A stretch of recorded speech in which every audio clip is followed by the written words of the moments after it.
Bismillahirrahmanirrahim. Assalamualaikum warahmatullahi wabarakatuh.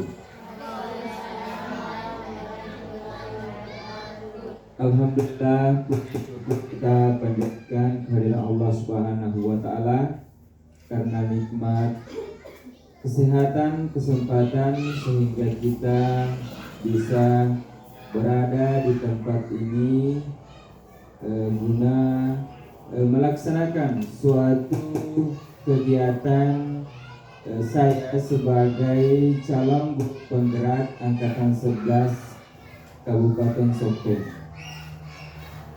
Dan tak lupa kita kirimkan salam dan salawat kepada Nabi besar kita Muhammad SAW yang telah menjadi suri teladan untuk kita semua. Sebelum saya melanjutkan sosialisasi penerapan dan pengamalan budaya positif di sekolah kita, saya memohon kepada Ibu Kepala Sekolah untuk memberikan kata-kata sebelum saya melanjutkan persentase ini. Silahkan.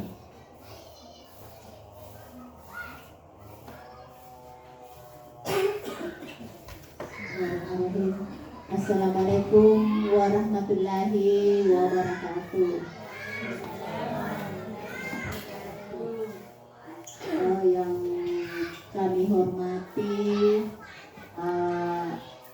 Bapak Hirawan Hermana sebagai CDP Angkatan 11 Kabupaten Sopeng, dan yang kami hormati orang tua siswa, yang kami hormati perwakilan dari sekolah dari SD Patiro, dan serta Bapak Ibu guru yang kami hormati dan kami banggakan.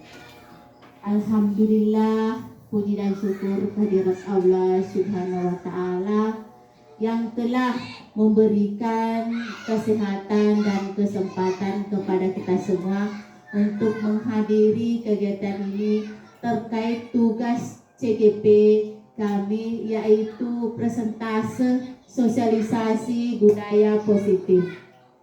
Tak lupa salam dan salawat semoga tercurah pada Nabi kita Nabi Muhammad SAW, kepada keluarganya, pengikutnya serta sahabatnya sampai ke akhir zaman.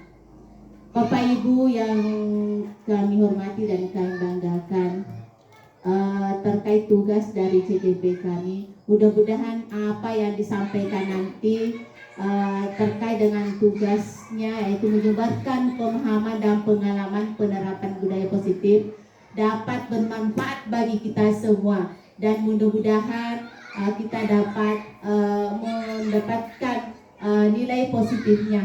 Mungkin cuma sampai di sini sampaikan. Semoga dapat bermanfaat. Lebih dan kurangnya mohon dimaafkan. Wassalamualaikum warahmatullahi wabarakatuh.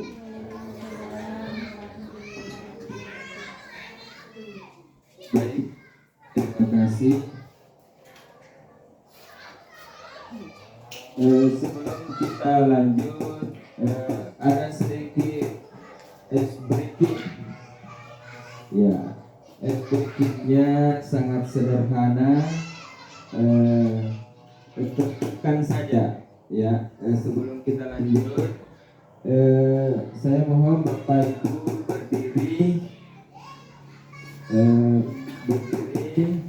Instruksinya dari saya. Yang pertama itu petunjuknya ada 5 tepukan. Jadi kalau tepuk 1 tepuknya sekali, tepuk 2 tepuknya 2 kali, dan sampai ke lagi tepukan kelima. Oke. Bisa dimulai? Oke. Tepuk 1, tepuk 2, tepuk 3, tepuk 4,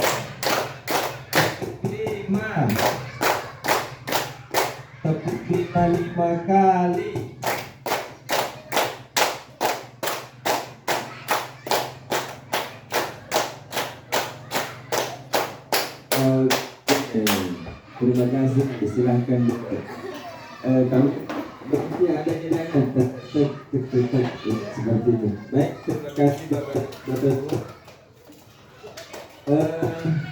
Dalam sosialisasi budaya positif ini, saya selaku calon guru penggerak berusaha mensosialisasikan ilmu yang saya dapat selama menjadi calon guru penggerak. Ilmu-ilmu yang saya dapat nantinya saya akan tularkan kepada Bapak Ibu. Semoga apa yang saya dapatkan itu dapat bermanfaat bagi diri saya dan Bapak Ibu, terkhusus pemberdayaan di sekolah kita. Sebelum saya lanjut, kira-kira apa yang terbersit di pikiran Bapak Ibu mengenai budaya positif? Kira-kira apa yang Ibu pikirkan? Kira-kira apa yang Bapak Ibu pikirkan mengenai budaya positif ini? Apakah ada yang bisa memberikan jawaban? Ya. Apakah Bapak Ibu pernah mendengarkan budaya positif ini? Terus budaya positif itu seperti apa yang Bapak Ibu ketahui? Silakan Bu Titin. Baik, terima kasih. Jadi ketika membaca kata budaya positif, yang pertama terbersih di benak saya adalah mengenai perilaku yang ada di sekolah kita ini, dan perilaku itu berhubungan dengan aturan. Seperti itu Pak, saya kembalikan kepada pemateri. Ya, baik. Perilaku yang mencerminkan aturan. Masih ada yang lain? Oke, baik. Saya akan melanjutkan. Budaya positif merupakan perwujudan dari nilai-nilai atau keyakinan universal yang diterapkan di sekolah. Budaya positif yang diterapkan di sekolah adalah salah satu perwujudan dari visi. Ya, visi yang mengandung nilai-nilai kebajikan sesuai dengan tujuan pendidikan nasional yang dijabarkan dalam profil pelajar Pancasila. Upayanya dalam membangun budaya positif di sekolah yang berpihak pada murid diawali dengan membentuk lingkungan kelas yang mendukung terciptanya budaya positif. Hal yang dapat dilakukan yaitu dengan menyusun kesepakatan kelas. Kesepakatan kelas yang efektif dapat membantu dalam pembentukan budaya disiplin di kelas. Ini sebagai konsep besar dari budaya positif, di mana budaya positif ini cerminan tingkah laku perilaku warga sekolah. Seperti itu. Adapun tujuannya yaitu mewujudkan budaya positif dengan adanya keyakinan kelas, membangun motivasi intrinsik pada murid, mewujudkan pembelajaran yang menyenangkan dan berpihak pada murid. Inilah tujuan dalam pelaksanaan penerapan budaya positif. Ya. Konsep utama budaya positif. Ada 7 konsep. Ada 7 konsep yang saya akan sampaikan sebentar, yaitu di mana yang pertama yaitu perubahan paradigma belajar. Yang kedua, disiplin positif. Yang ketiga, motivasi perilaku manusia. Yang keempat, kebutuhan dasar manusia. Yang kelima, posisi kontrol, restitusi. Yang keenam, keyakinan kelas. Yang ketujuh, segitiga restitusi. Jadi ada 7 konsep yang sebentar insya Allah yang saya akan sampaikan. Ya, kita mulai dari perubahan paradigma. Ya, perubahan paradigma. Ya, pembelajaran dengan paradigma baru sesuai dengan subkonsep pelajar Pancasila ada 6 elemen. Ya, ada 6 elemen profil pelajar Pancasila. Ya, di mana yang pertama itu beriman, bertakwa kepada Tuhan Yang Maha Esa dan berakhlak mulia. Yang kedua, berkebinekaan global. Yang ketiga, gotong royong. Yang keempat, kreatif. Yang kelima, bernalar kritis. Yang keenam, mandiri. Dalam profil pelajar Pancasila ini, di mana profil pertama itu beriman, bertakwa kepada Tuhan Yang Maha Esa, berakhlak mulia. Di mana penerapannya ini kita akan lebih fokus kepada ketuhanan, bagaimana menjalankan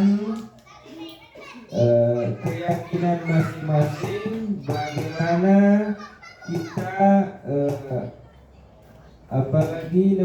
bagaimana kita menghormati agama orang lain, saling toleransi antar umat beragama. Kebinekaan global, bagaimana memahami kebinekaan yang ada. Bergotong royong, ini gotong royong bersama-sama, berkolaborasi dalam menyelesaikan suatu permasalahan yang ada. Kreatif, bagaimana siswa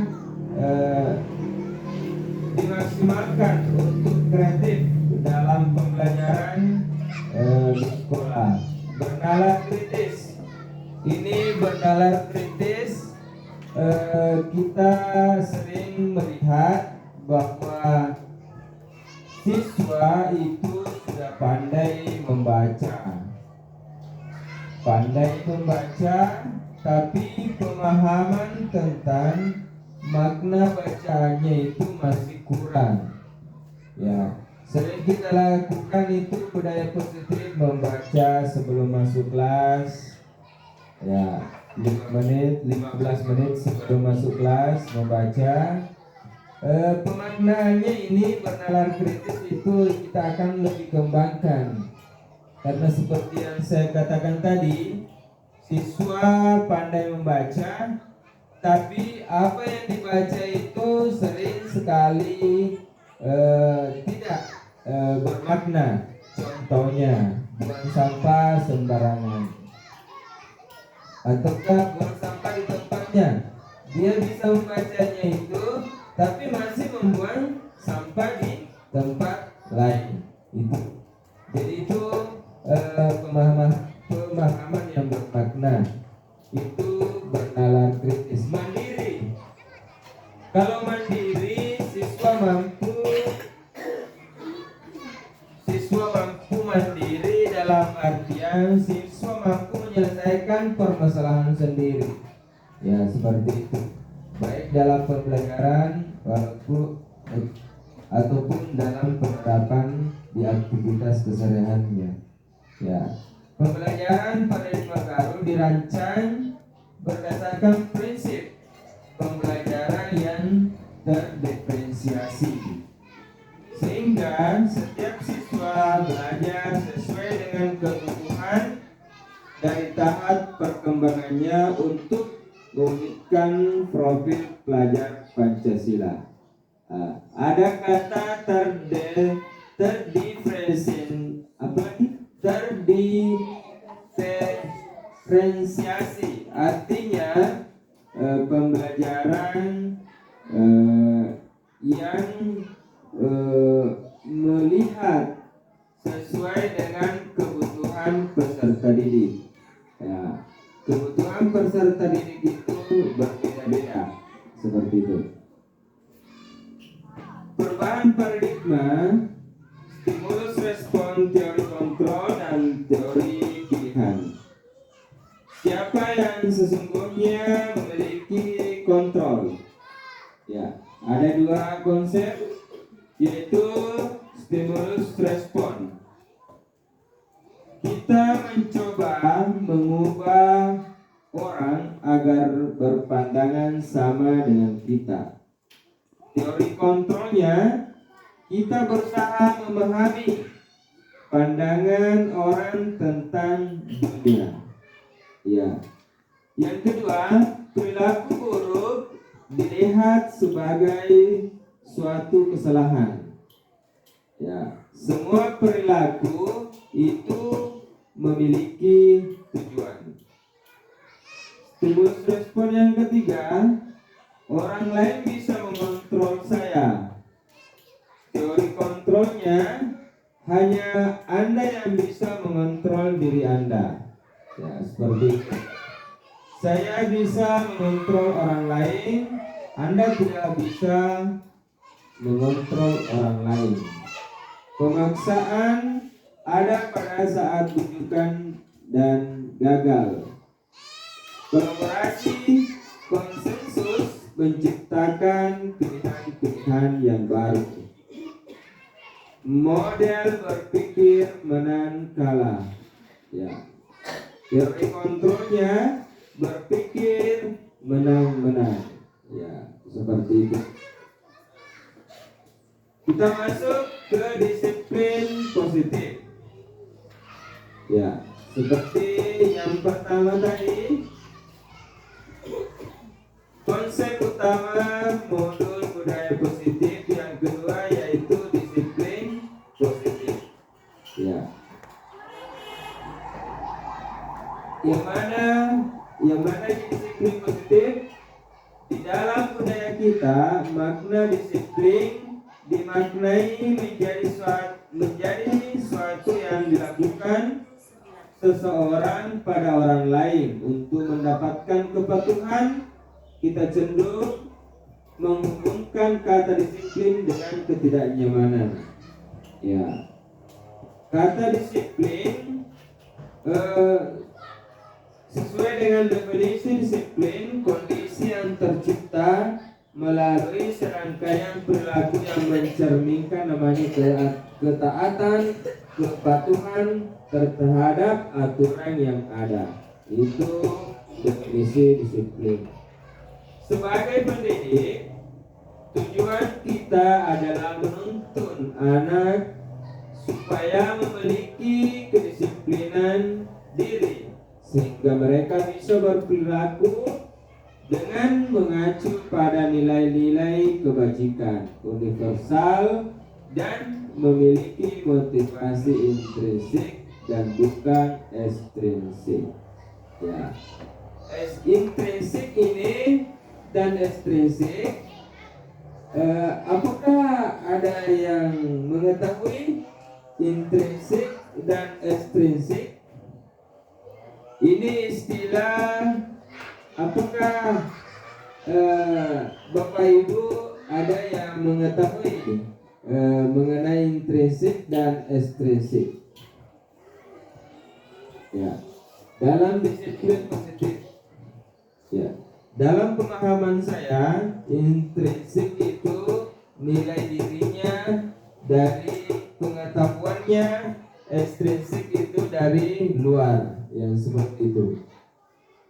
Disiplin positif yang ketiga merupakan salah satu cara penerapan disiplin yang bertujuan untuk menumbuhkan kesadaran serta pemberdayaan anak untuk melakukan sesuatu tanpa setokan, ancaman maupun hukuman. Inilah 3 disiplin positif. Ya. Kita masuk nilai kebajikan.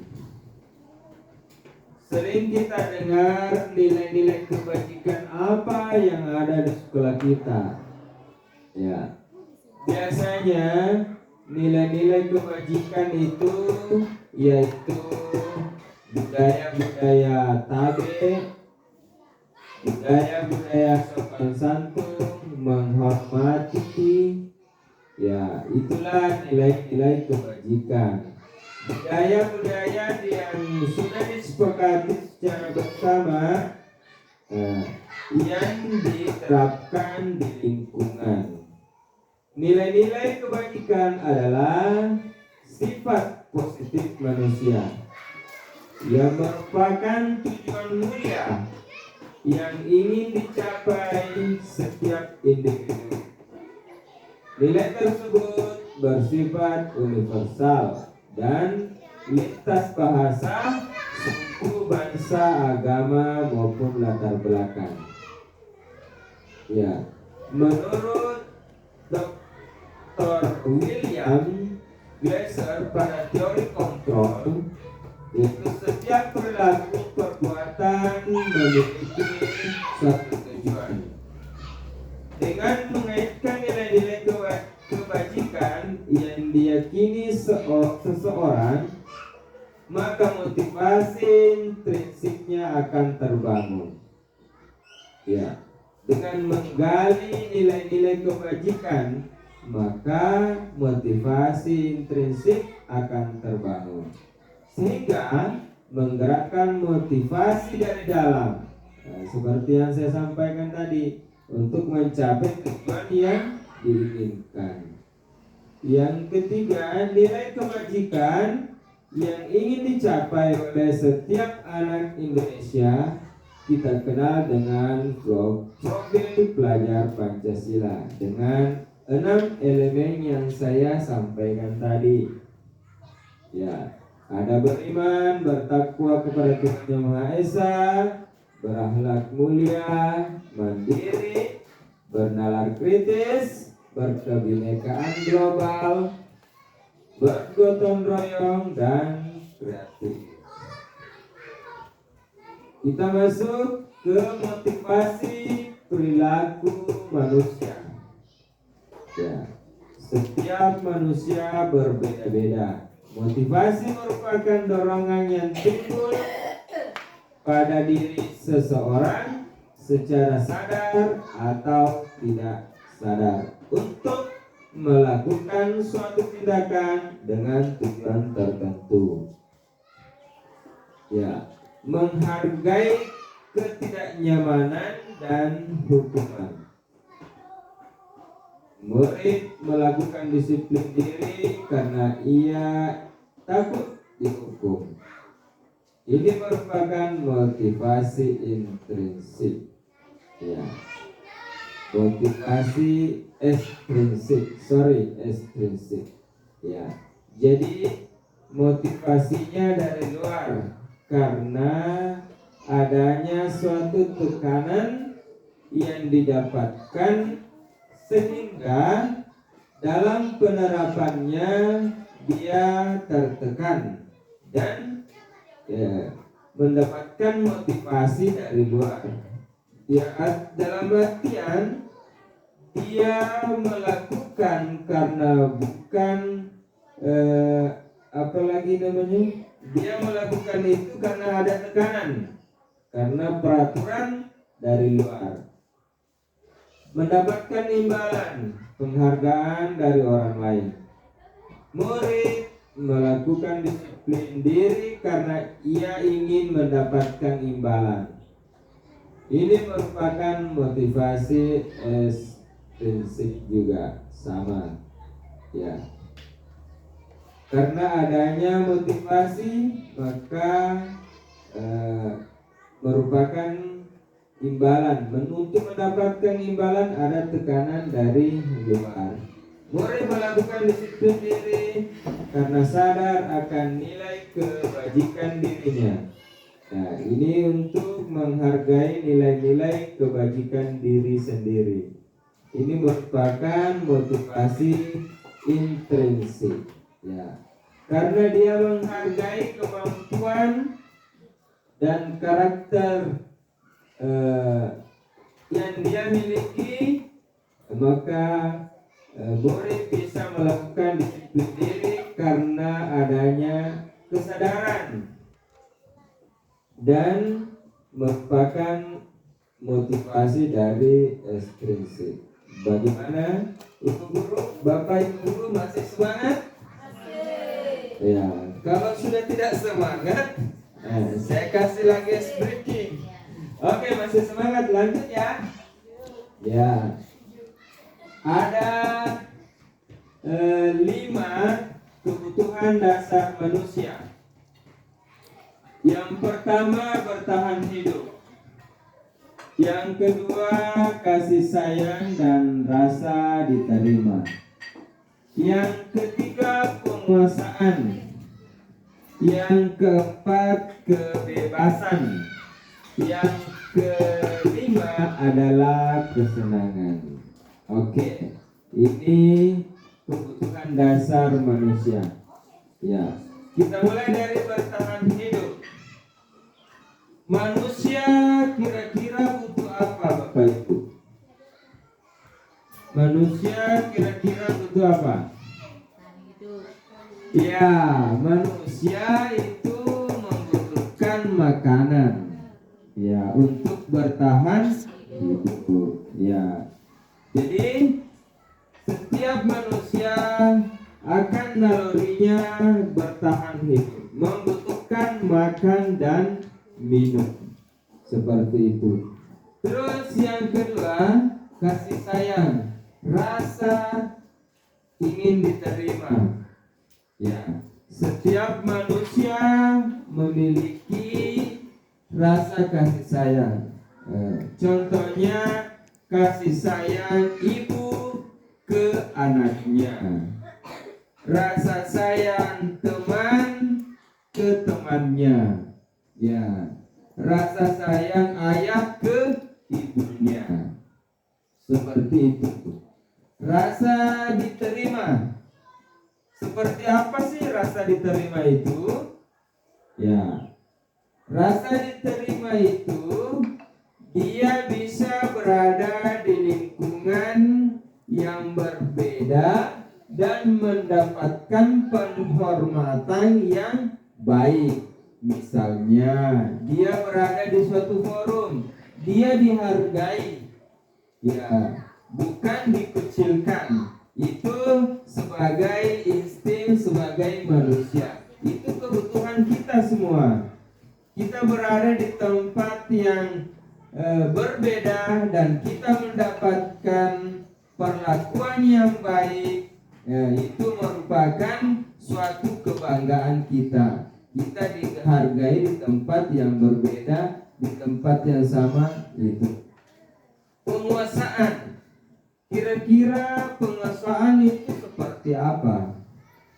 Ya, penguasaan dalam arti penguasaan ini kita bisa menguasai dalam artian sebagai contoh, sebagai seorang ayah, dia bisa mendapatkan penguasaan, memberikan apalagi namanya, memberikan apa istilahnya ini dalam penguasaan. Dia bisa menguasai suatu situasi, Dia bisa menjalankan suatu lingkungan keluarga yang harmonis, itu dalam artian pengesokan, dan mendapatkan penghormatan dari orang lain. Seperti itu. Kebebasan. Nah, ini kadang-kadang setiap manusia ini problema dengan kebebasan. Ya, ini kebebasan sangat riskan. Ya, kita sebagai manusia biasa itu membutuhkan kebebasan. Ya, kebebasan sering dibatasi oleh aturan. Ya, seperti di sekolah kita mempunyai aturan tata disiplin di sekolah. Ya, jadi selama kita berada dalam sekolah, maka kebebasan itu akan terbelenggu. Ya, seperti itu. Kebebasan adalah patokan dari suatu perlakuan. Ya, kesenangan. Ya, kita masuk ke kesenangan. Setiap manusia mempunyai insting untuk melakukan kesenangan. Apa yang dia inginkan, maka dia akan mencari sesuatu yang bisa menyenangkan dirinya. Memberikan penghargaan, memberikan apresiasi, itu contoh-contoh yang bisa dikatakan dengan kesenangan.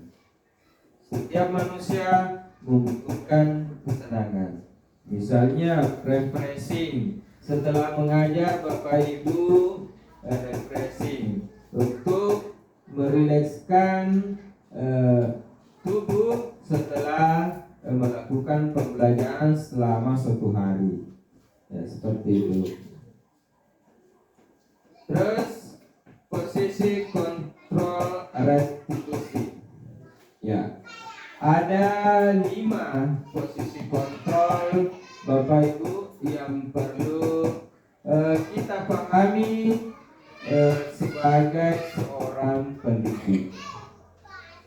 Yang mana yang pertama itu penghukum, yang kedua pembuat rasa bersalah, yang ketiga teman, yang keempat pemantau, yang kelima manajer. Ya, sebagai calon guru penggerak, setelah saya memahami 5 posisi kontrol ini, semuanya sih sebenarnya bisa diterapkan. Tapi yang paling baik diterapkan yaitu sebagai manajer.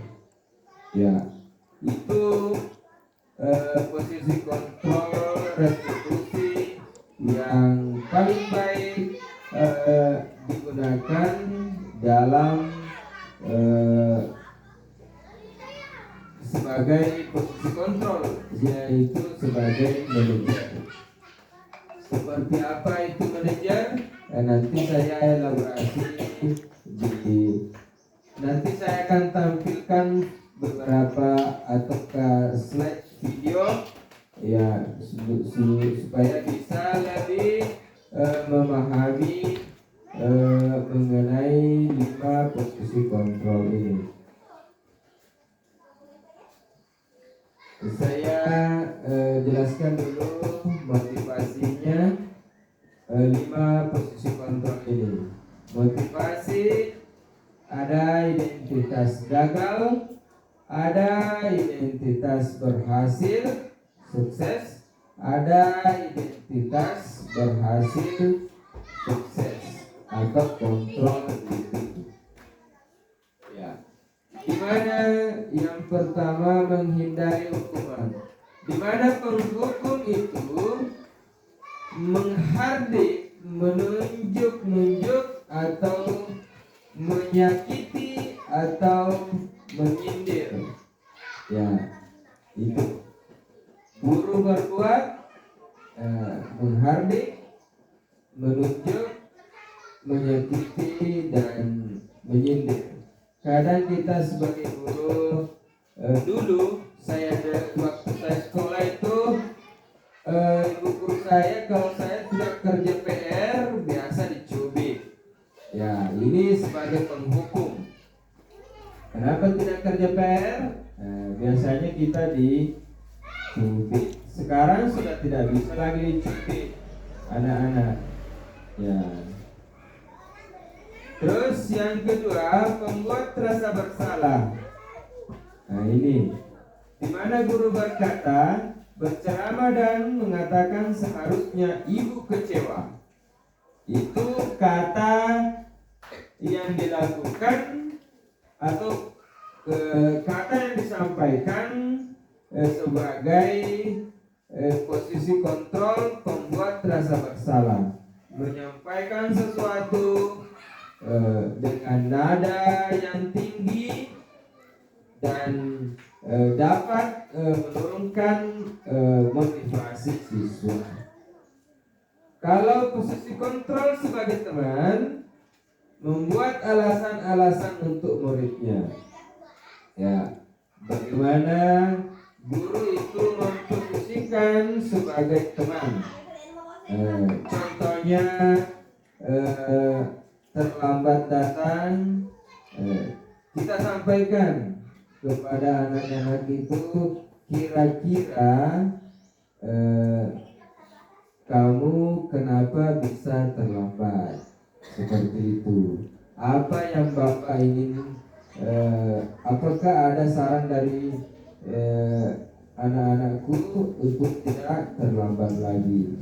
Kita berdiskusi, kita berkomunikasi dengan membuat alasan-alasan untuk murid. Posisi kontrol yang keempat yaitu pemantau. Di mana ini pemantau menghitung dan mengukur. Ya, menghitung dan mengukur. Yang kelima yaitu manajer.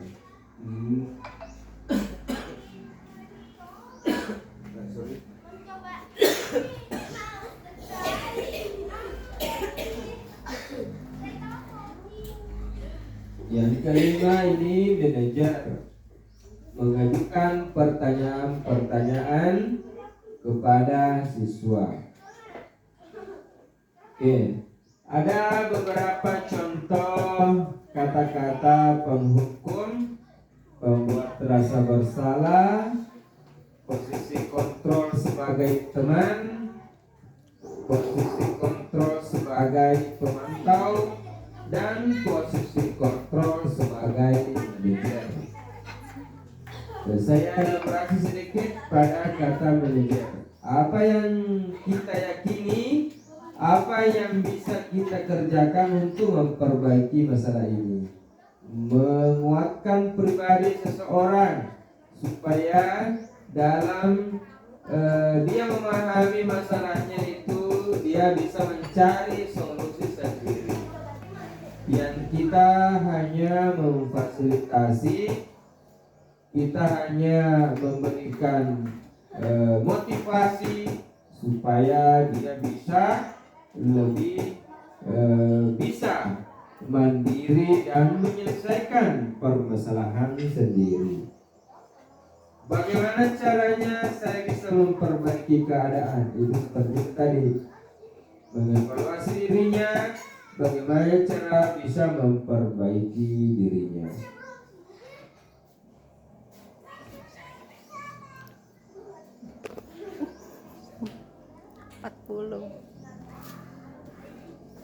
Baik, Bapak Ibu, masih semangat?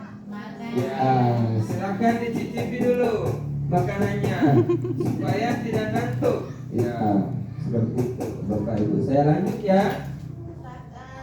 Oke. Contoh penerapan 5 posisi kontrol. Contoh-contoh kasus siswa terlambat datang sekolah. Saya sudah membuat 2 kasus di tugas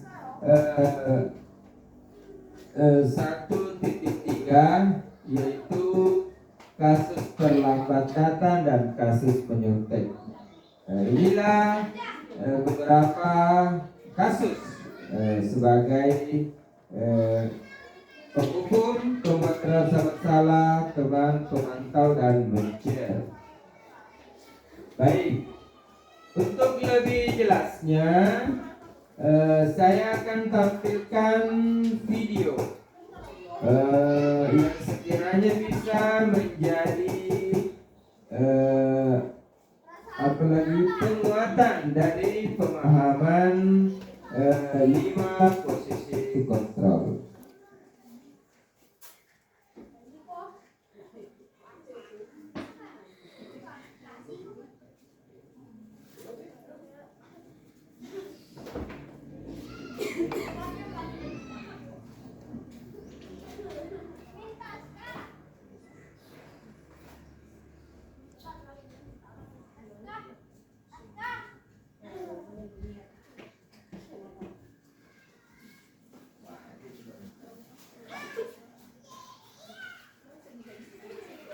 Ya, tadi Bapak Ibu, saya akan tampilkan 5 posisi kontrol.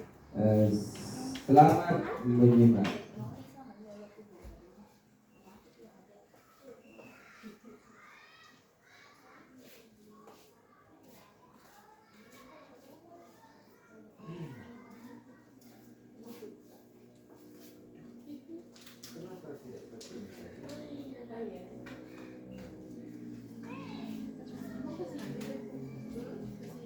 Ya, silakan Bapak Ibu.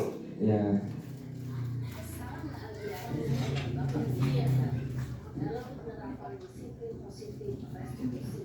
Salah satu program yang dikembangkan adalah 5 posisi kontrol. 5 posisi kontrol dalam restitusi adalah proses perjalanan seorang penyidik agar dapat mengenali dirinya. Pada video kali ini, kita akan membahas tentang 5 posisi kontrol yang dikembangkan oleh Diane Dixon dan cara penerapannya.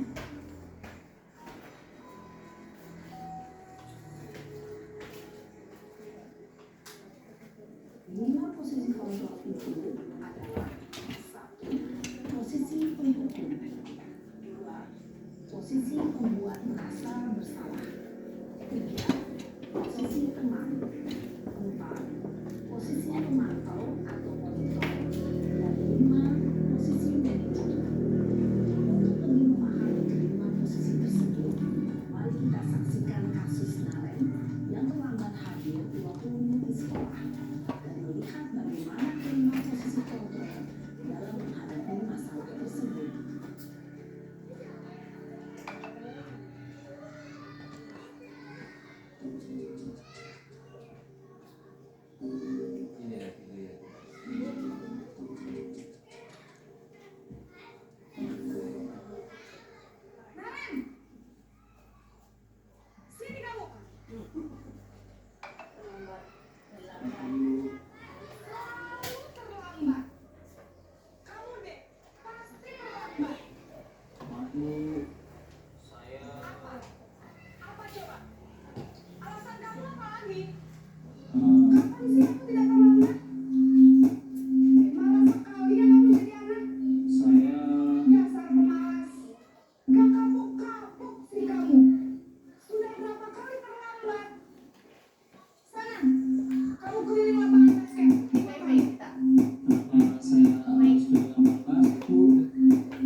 FM Tinder.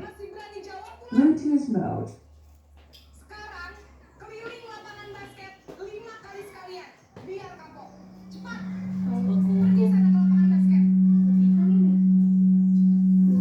Posisi penghukum biasanya berbicara dengan nada yang menghardik, menunjuk-nunjuk, dan memberi. Hukuman bisa berupa fisik maupun psikis. Ibu dan bapak ibu hebat, dampak yang terjadi pada murid ketika guru berada pada posisi penghukum adalah murid cenderung akan memberontak, bahkan menyimpan dendam.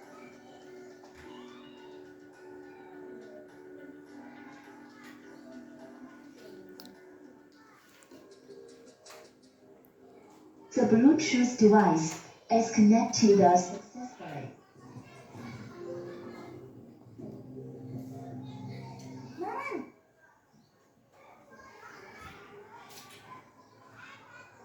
Selamat pagi Bu. Naren, kamu kenapa terlambat lagi, nak? Ya Tuhan, Naren. Kamu senang ya bikin ibu susah ya?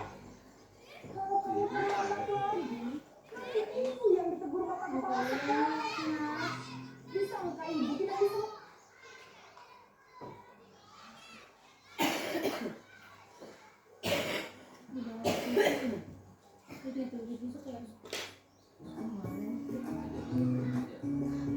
Bisa jadi potong. Keliling lapangan basket 5 kali sekalian, biar kapok. Cepat, pergi sana ke lapangan basket. Posisi penting biasanya berbicara dengan nada tinggi, menghardik, menunjuk-nunjuk, menyakiti, dan menyindir. Hukuman bisa berupa fisik maupun psikis.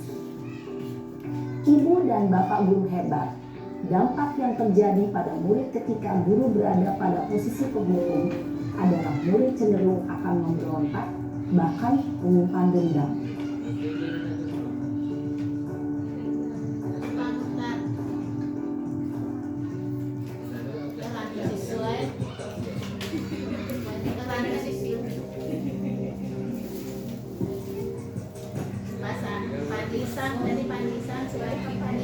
Naren,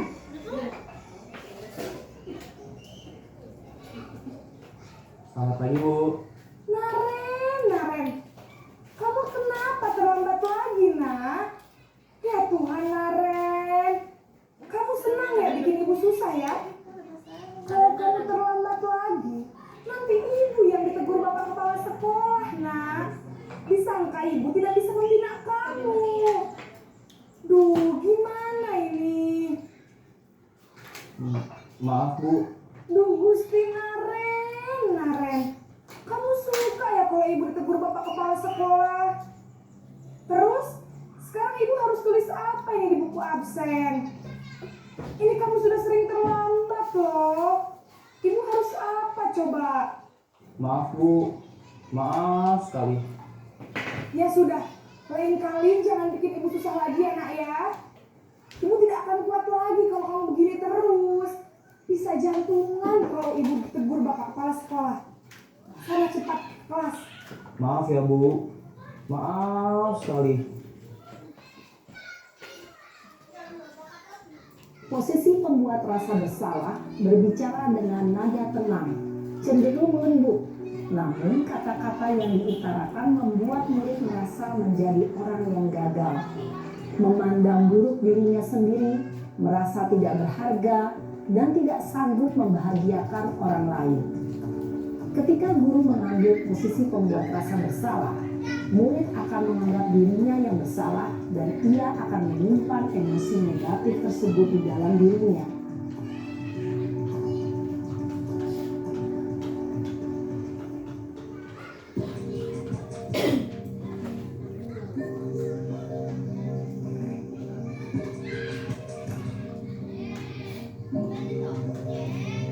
Naren,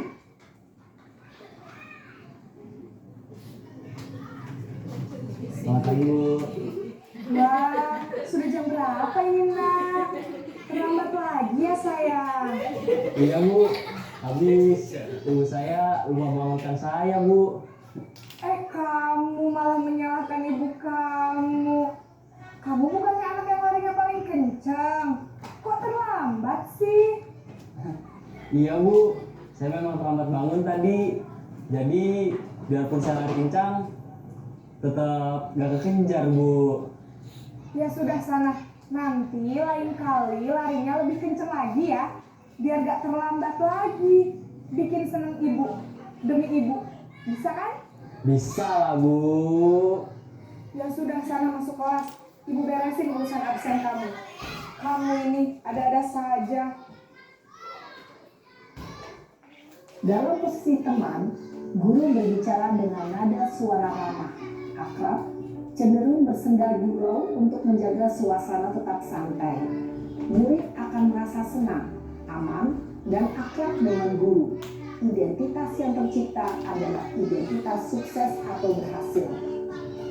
Namun, perlu diingat, karena ini masih dorongan eksternal, maka ada faktor ketergantungan dari murid kepada orang tertentu. Di sini, guru absennya, sehingga di lain waktu, murid bisa berperilaku baik, namun hanya kepada orang-orang tertentu saja.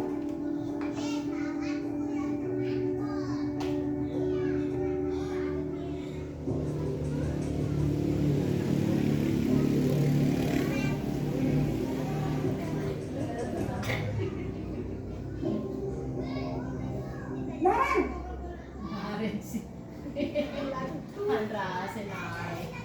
Selamat pagi Bu. Naren, apa peraturan sekolah kita tentang jam berapa kita harus masuk sekolah, Nak? Kita harus di sekolah jam 7 Bu.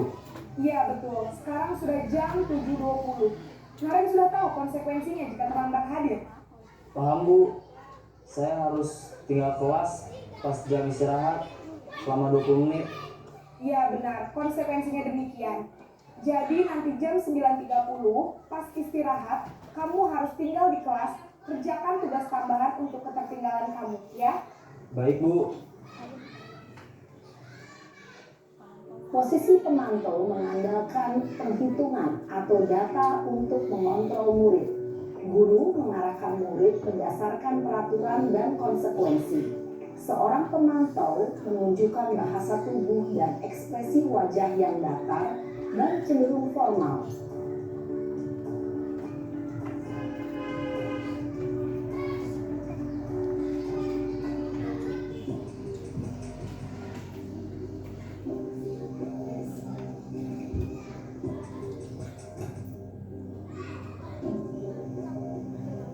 Naren!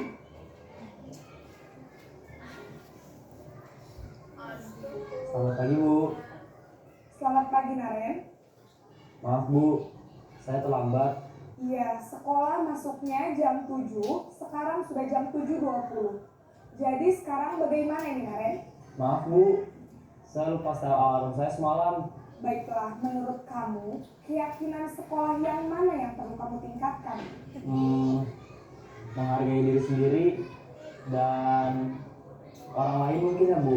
Setuju. Jadi, apakah Naren meyakini prinsip saling menghormati tersebut? Iya Bu, saya meyakininya. Apakah Naren bersedia memperbaiki masalah keterlambatan ini? Bersedia Bu. Bagaimana kamu akan perbaiki masalah keterlambatan ini?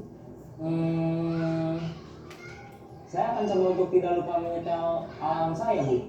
Baik, kalau Naren lupa menyetel alarm di rumah, ada orang yang kira-kira bisa bantu mengingatkan tidak?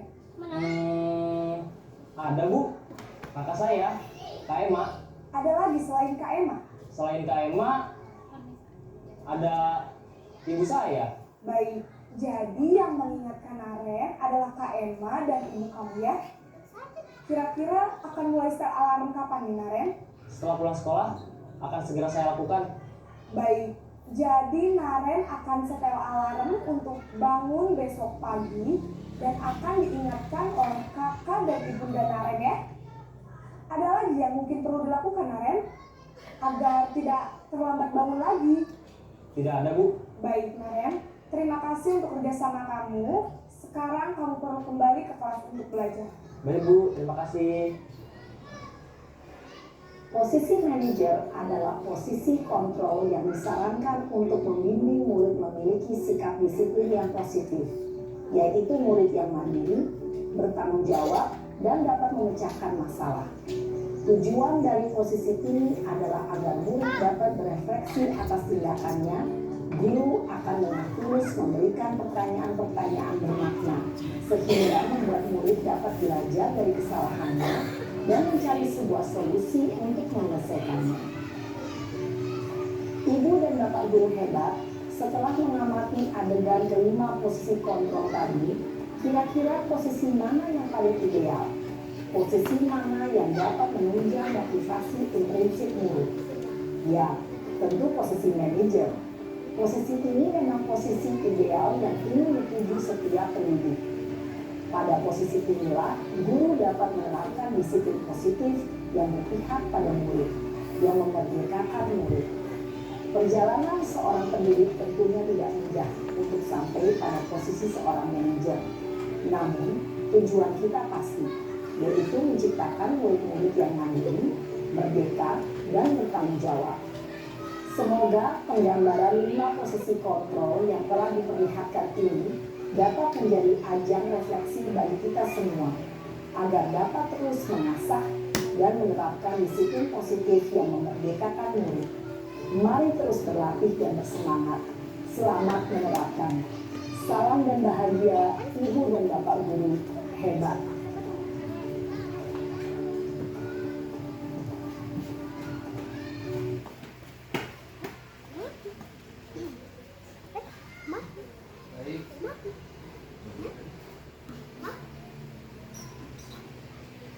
Line in.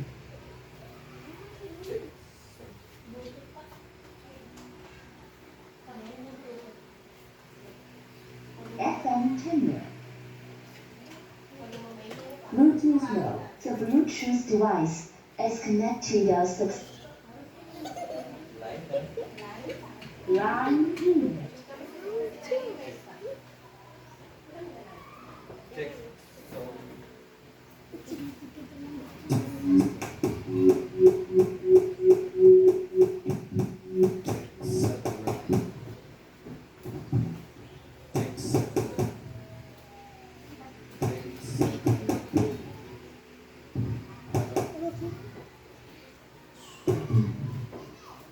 Baik, Bapak Ibu.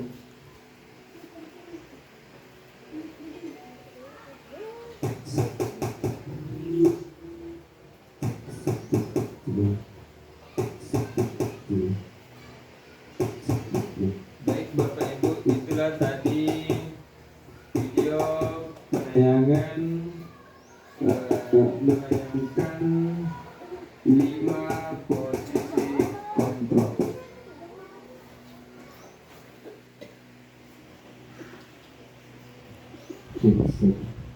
Ya.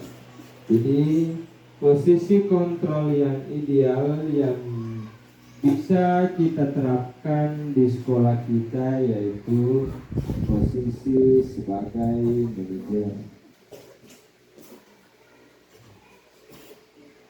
Ya, keyakinan kelas. Kita lanjut di pembuatan keyakinan kelas. Ada siswa yang mengatakan, apa perbedaan keyakinan kelas atau kesepakatan kelas dengan peraturan? Ya. Di sini saya menyampaikan kalau peraturan cakupannya luas dan semua warga yang ada di sekolah itu tunduk pada peraturan yang sudah disepakati.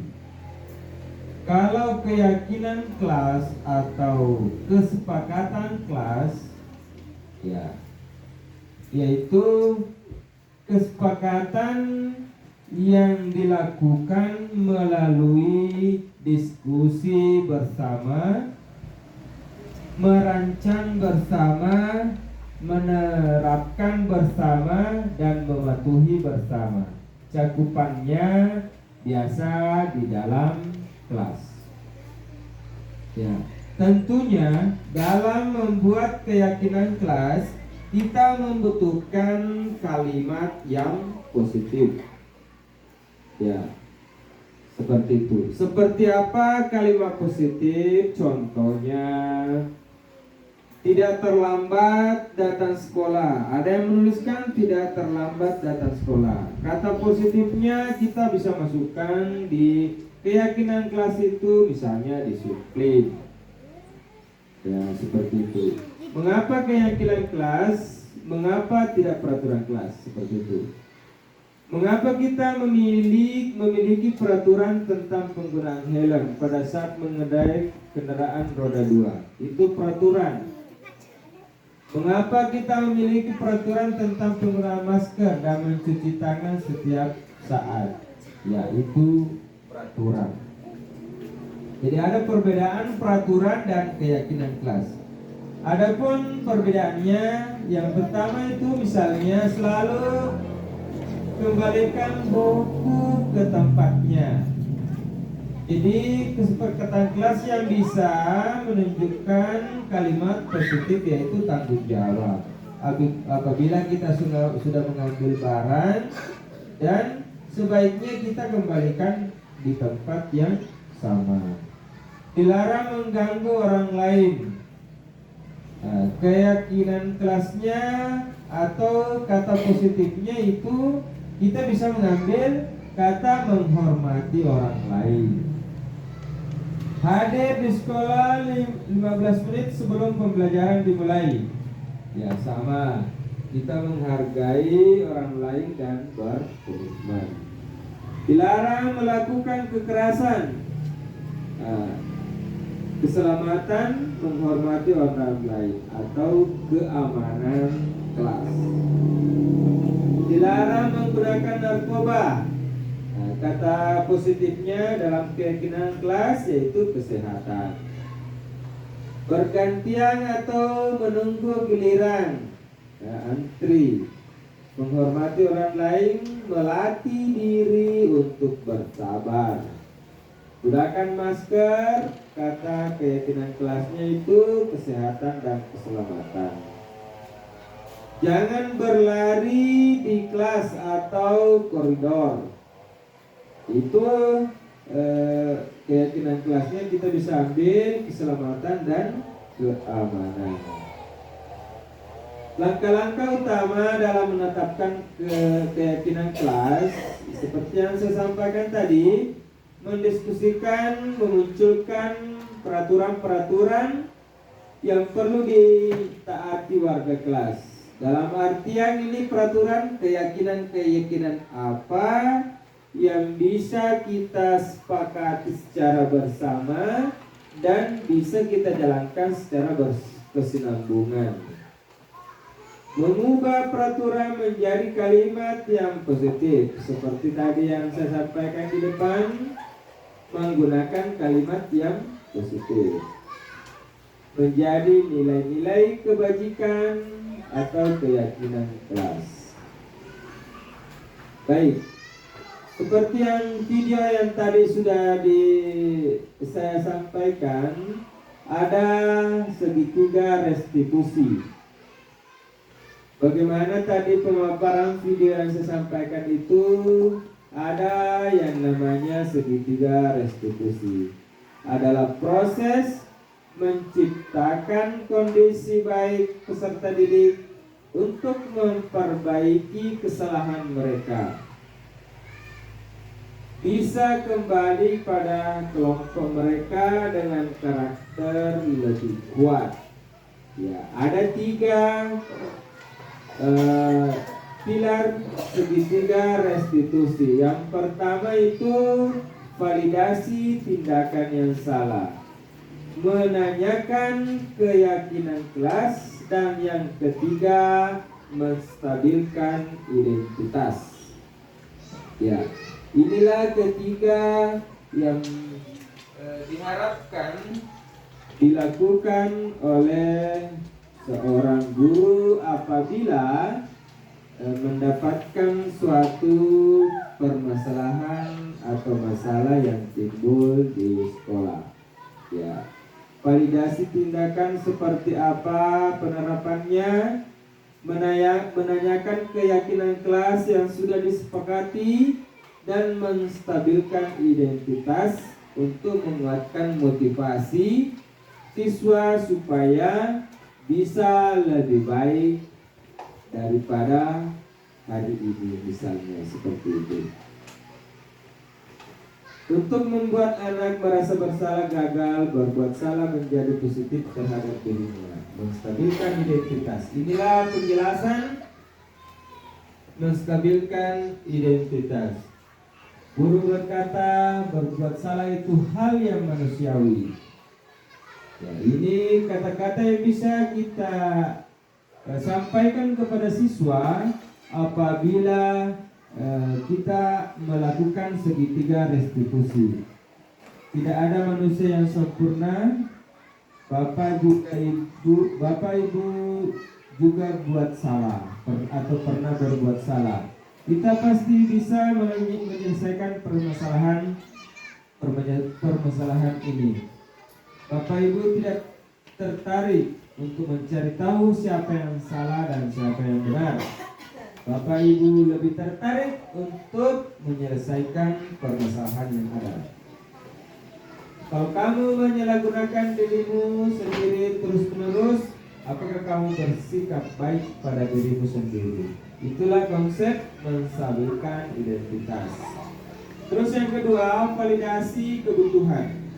Seperti yang sudah tadi ditampilkan di video, ada beberapa kata yang bisa kita sampaikan menjadi acuan dalam melakukan validasi kebutuhan tersebut, yaitu kamu bisa kan melakukan hal yang lebih buruk, tapi kamu tidak melakukannya. Ya, itu validasi kebutuhan. Kamu pasti punya alasan mengapa melakukan. Kita menggali apa-apa yang sekiranya bisa menciptakan suasana yang kondusif pada peserta didik. Kamu boleh tetap berusaha menjaga sikap itu, tapi tambahkan sikap yang lain yang baru. Kamu belajar cara untuk mendapat yang kamu butuhkan tanpa harus memukul. Apakah kamu bisa melakukan dengan baik? Itu semua untuk memvalidasi kebutuhan. Selanjutnya, keyakinan kelas. Ya, seperti apa yang sudah kita sampaikan, sudah kita sepakati bersama.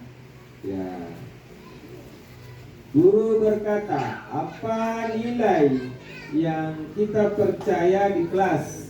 Ya, kita menanyakan hal-hal yang seperti itu. Kelas yang ideal itu seperti apa? Ya, inilah langkah-langkahnya apabila kita akan melakukan namanya keyakinan kelas atau membuat keyakinan kelas. Ya. Video langkah-langkah utama dalam menetapkan keyakinan kelas. Saya sudah membuat video keyakinan kelas. Kita bisa lihat sejenak.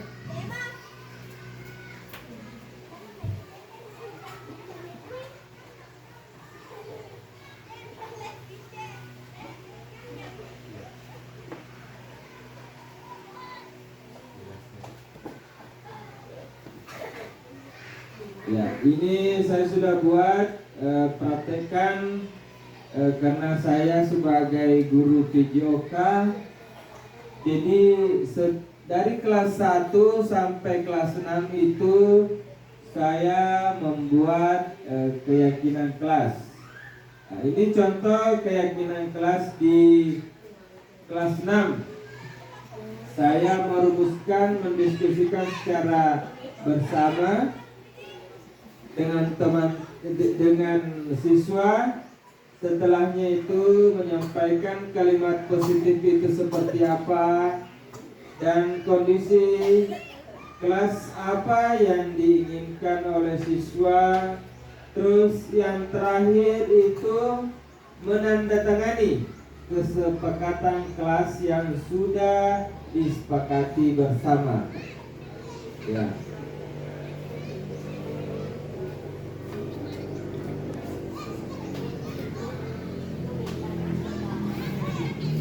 Ya, inilah video cara pembuatan keyakinan kelas. Next. Ya. Ya.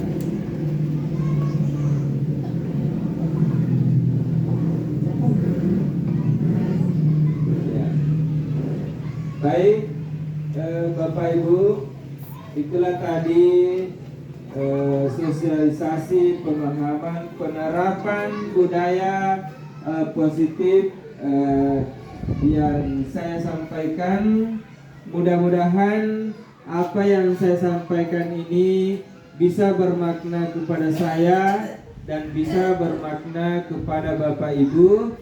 Dan saya ucapkan terima kasih juga kepada orang tua siswa yang sempat hadir membersamai kegiatan pada hari ini. Semoga apa yang kita laksanakan bisa kita terapkan di sekolah masing-masing. Ya, seperti itu.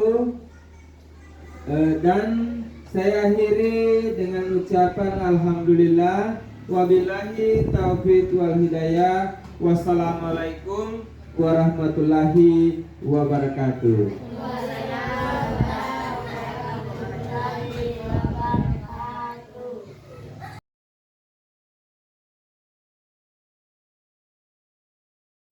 Selamat pagi anak-anak.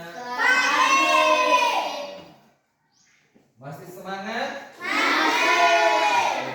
Untuk hari ini kita akan membuat yang namanya keyakinan kelas. Oke? Ada saya tempel sini kesepakatan kelas 6 PJOK. Jadi kita akan membuat kesepakatan kelas. Menggunakan kalimat yang positif. Seperti kelas apa yang anak-anakku impikan, nanti dituliskan sini satu. Dua kata boleh. Nanti kalau ada kata yang sama, nanti satu saja yang kita sepakati. Ya. Ya, karena nanti kalau sudah mau ditempel di atas ya.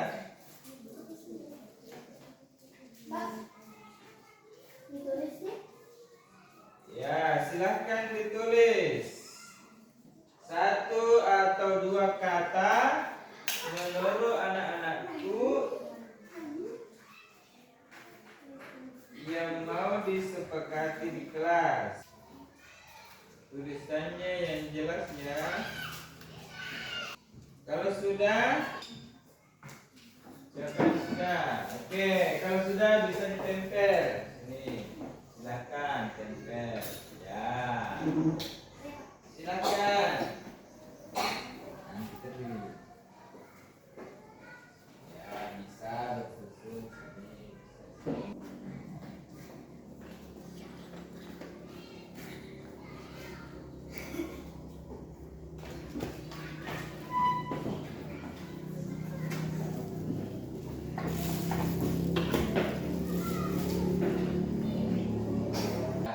Jadi ada berapa kesepakatan yang kita mau buat?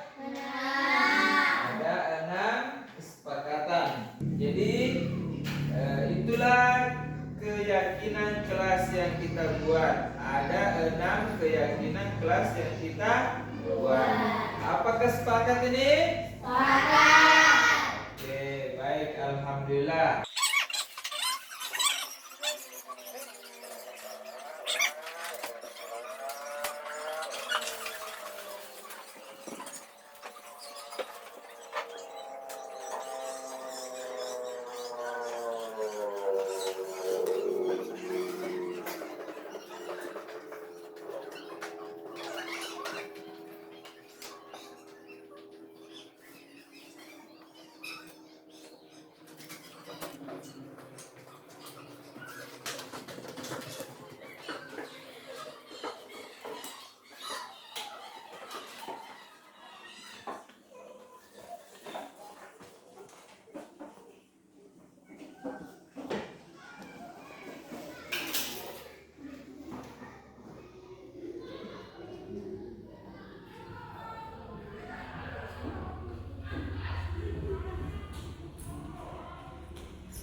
Penanda tanganan kita sepakat menandatangani keyakinan kelas itu supaya bisa dilakukan secara terus menerus.